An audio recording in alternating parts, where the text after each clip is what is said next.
अगर मैं अभी आपको कहूं कि मुअम्मर अली गद्दाफी लीबिया का जो तानाशाह था उसके बनाए हुए एक संगठन का सपोर्ट इस समय नरेंद्र मोदी कर रहे हैं तो शायद आपको मेरे ऊपर गुस्सा आ जाएगा। कई सारे बुद्धिजीवी जो भारत के हैं वो इस बात को भुनाना शुरू कर देंगे। लेकिन जाहिर तौर पर मैं आपको बता दूं कि यही एक बड़ा कारण है जिस कारण से अभी G20 में भारत की अध्यक्षता की इतनी ज्यादा तारीफ हो रही है। भारत ने G20 को G21 बना दिया है। अफ्रीकन यूनियन को G20 ग्रुप में शामिल करके भारत ने एक बहुत बड़ा मास्टर स्ट्रोक खेला है। मोदी जी ने ऐसा क्या किया है, क्यों किया है, किन हालातों में किया है और क्या सबसे बड़ी जरूरत पड़ गई भारत को अफ्रीकन यूनियन का इतना बड़ा सपोर्ट करने की, इन सभी चीजों के बारे में आपको मैं इस वीडियो में एक एक करके बताऊंगा। तो ये वीडियो आखिर तक देखिएगा जरूर, क्योंकि ये एक ऐसी वैश्विक राजनीति की करवट है जिसको कि शायद समझना और जानना दोनों ही बेहद अहम है। दरअसल 9 सितंबर को दिल्ली के भारत मंडपम में पीएम नरेंद्र मोदी ने अफ्रीकन यूनियन के G20 में शामिल होने की घोषणा करी। इसके साथ ही 26 साल पहले 1997 में बना G20 अब G21 हो चुका है। अफ्रीकन यूनियन वो संगठन है जिसे लीबिया के तानाशाह मुअम्मर गद्दाफी ने 1963 में अफ्रीकी देशों को आजादी दिलाने के लिए बनाया था। गद्दाफी ने इस संगठन के जरिए अफ्रीकी देशों को एकजुट कर पश्चिमी देशों को चुनौती दी थी। अब भारत ने G20 में शामिल उन्हीं पश्चिमी देशों को एकजुट कर दुनिया के सबसे ताकतवर आर्थिक संगठन में अफ्रीकन यूनियन को शामिल करवा दिया है। जाहिर सी बात है, यह अपने आप में एक बहुत बड़ी उपलब्धि। इस स्टोरी में आपको बताने वाला हूं कि अफ्रीकन यूनियन आखिर क्या है, इसे G20 में शामिल कराकर आखिर भारत क्या हासिल करना चाहता है। देखिए, तारीख थी 25 मई 1963। इथोपिया के अदीस अबाबा शहर में 32 अफ्रीकी देश मिलते हैं।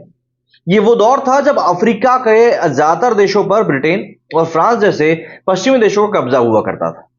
इन सभी नेताओं का एक मंच पर आकर मिलने का मकसद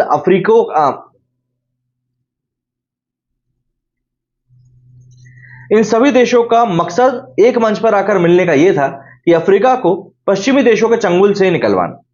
बैठक के दौरान 32 अफ्रीकी देशों ने एक संगठन बनाया जिसे अफ्रीकी एकता संगठन OAU के नाम से जाना गया। इस बैठक के दौरान एक इमोशनल स्पीच देते हुए इथियोपियाई के राजा भुएलो सेलासी प्रथम ने कहा था कि अफ्रीका में रहने वाले लोग वैसे ही हैं जैसे दुनिया के दूसरे देशों के लोग हैं। ये ना तो किसी से कम है ना ही किसी से ज्यादा। जब तक अफ्रीकी देशों को आजादी नहीं मिल जाती हमारा मकसद पूरा नहीं होगा। 1981 आते आते अफ्रीका और दुनिया के दूसरे हिस्से में इस संगठन की आलोचना होने लगी। आलोचकों का कहना था कि यह संगठन सिर्फ तानाशाहों का क्लब बनकर रह गया है। इससे ना तो अफ्रीकी नागरिकों के अधिकारों की रक्षा की और ना ही अपने लक्ष्य के लिए काम किया। 9 साल बाद अफ्रीकन यूनियन को फिर जिंदा करने का जिम्मा लीबिया का तानाशाह मुअम्मर अली गद्दाफी अपने कंधों पर लेते हैं। वही गद्दाफी जिसने यूएन के मंच से दुनिया में पश्चिमी देशों के दबदबे के खिलाफ खुलकर अपनी राय रखी थी। अपने इसी अंदाज की वजह से सिर्फ लीबिया ही नहीं बल्कि पूरे अफ्रीका में वो लोकप्रिय बन गए थे। जुलाई 1999 में अल्जीरिया में हुए OAU समिट के दौरान गद्दाफी घोषणा करते हैं कि अफ्रीका के एकजुट होने का वक्त आ चुका है। 1963 में अडॉप्ट किए गए चार्टर को बदलना चाहिए। गद्दाफी ने इसके लिए अफ्रीकी देशों के नेताओं को लीबिया के सिरते शहर में बुलाया। 9 सितंबर को सिरते शहर में गद्दाफी ने अपना विजन उनके सामने रखा, यानी कि यूएसए की तर्ज पर सभी अफ्रीकी देशों को मिलाकर यूनाइटेड स्टेट्स ऑफ अफ्रीका बनाने का एक सुझाव दिया। 2002 में साउथ अफ्रीका में OAU को बदलकर अफ्रीकन यूनियन कर दिया गया। गद्दाफी ने लीबिया के तेल भंडारों से कमाया पैसा इस संगठन में लगाया। गद्दाफी की इस पहल पर अफ्रीकी लीडर्स ने उन्हें अफ्रीका का बेटा होने की उपाधि तक दे डाली। अफ्रीकी देशों ने साथ मिलकर काम करने का फैसला लिया और तब से यह संगठन अफ्रीकी देशों के बीच एक कड़ी के तौर पर काम करता है। अब इसमें 55 अफ्रीकी देश शामिल हैं। अफ्रीकन यूनियन को G20 सदस्य बनवाकर भारत के 2 लक्ष्य हासिल हो रहे हैं। पहला, खुद को ग्लोबल साउथ का लीडर पेश किया। 55 अफ्रीकी देशों के संगठन अफ्रीकन यूनियन को G20 की सदस्यता दिलाने की कोशिश को भारत और चीन के बीच ग्लोबल साउथ का एक नेता बनने की होड़ के तौर पर भी देखा जा रहा है। प्रधानमंत्री Narendra Modi BRICS, G20, G7 हर मंच से भारत को उस देश के तौर पर पेश कर रहे हैं जो विकासशील और गरीब देशों के लिए आवाज उठाता है। आज भारत की लीडरशिप में अफ्रीकन यूनियन को G20 का मेंबर बनवाकर उन्होंने साबित करने की कोशिश करी है कि भारत इस लायक है कि ग्लोबल साउथ का लीडर बन सके। इससे अफ्रीकी देशों में भारत की पकड़ और भी ज्यादा मजबूत हुई है। दूसरा, चीन में अफ्रीका के दबदबे को कमजोर करने की बड़ी कोशिश। 3 वजह से अभी भी अफ्रीका में चीन को पछाड़ सकता है भारत। दूसरे देशों के मुकाबले पिछले 20 सालों में अफ्रीका में सबसे ज्यादा निवेश चीन ने ही किया है। भारत चीन को टक्कर देते हुए अफ्रीकी देशों को कर्ज देने के मामले में दूसरे नंबर पर है। इसमें पहली वजह आती है कि चीन ने जो कर्जा देना किया है कम, दरअसल चीन ने पिछले 10 सालों में अफ्रीकी देशों को $134 बिलियन यानी करीब 11 लाख करोड़ रुपए का कर्ज दिया है। वर्ल्ड बैंक की 2022 की रिपोर्ट के मुताबिक अफ्रीकी देशों के बाहरी कर्जों में 43% की बढ़ोतरी हुई। साल 2016 में बाहरी देशों से लिए कर्ज का आंकड़ा 40 लाख करोड़ रुपए था, जो 2020 में 58 लाख करोड़ रुपए तक पहुंच गए। अफ्रीकी देश इस कर्ज को चुकाने में नाकामयाब रहे। चीन इस कर्ज का इस्तेमाल उनके फैसलों को प्रभावित करने में भी करता है। इतना ही नहीं, चीन पर अफ्रीका का दोहन करने का भी आरोप लगा है। इसका दावा खुद 2020 में तंजानिया के राष्ट्रपति जॉन मगफुली ने किया था। तंजानिया में बंदरगाह बनाने के लिए चीन की तरफ से ऑफर किए गए $10 बिलियन यानी 83,000 करोड़ रुपए को स्वीकार करने पर उन्होंने कहा था कि ऐसा समझौता कोई शराबी ही कर सकता है। भारत अब चीन की इस नेगेटिव छवि का इस्तेमाल कर अफ्रीकी देशों को अपने समर्थन में ला सकता है। भारत हर मंच से खुद को अफ्रीका का ज्यादा भरोसेमंद पार्टनर बताता है।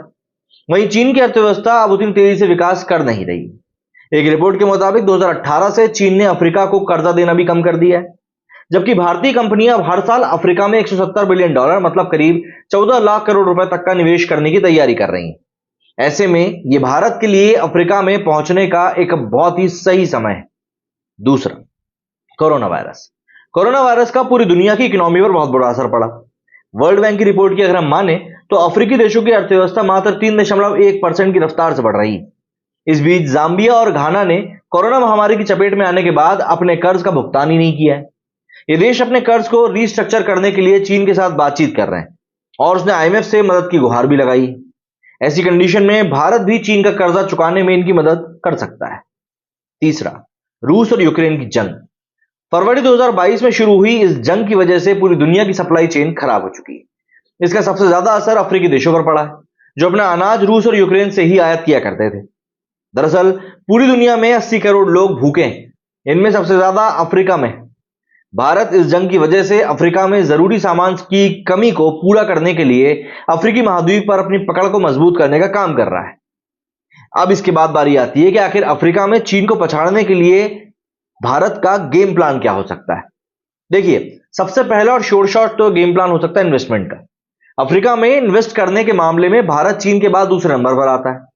भारत ने पिछले 10 साल में करीब 2.65 लाख करोड़ रुपए से भी ज्यादा अफ्रीका के 42 देशों को कर्जा दिया है। यह पैसा अफ्रीका के लोगों को बिजली, सड़क, पानी, शिक्षा जैसी जरूरी सुविधाएं मुहैया कराने के लिए दिया गया है। दूसरा आ जाता है इन्वेस्टमेंट के बाद में ट्रेड।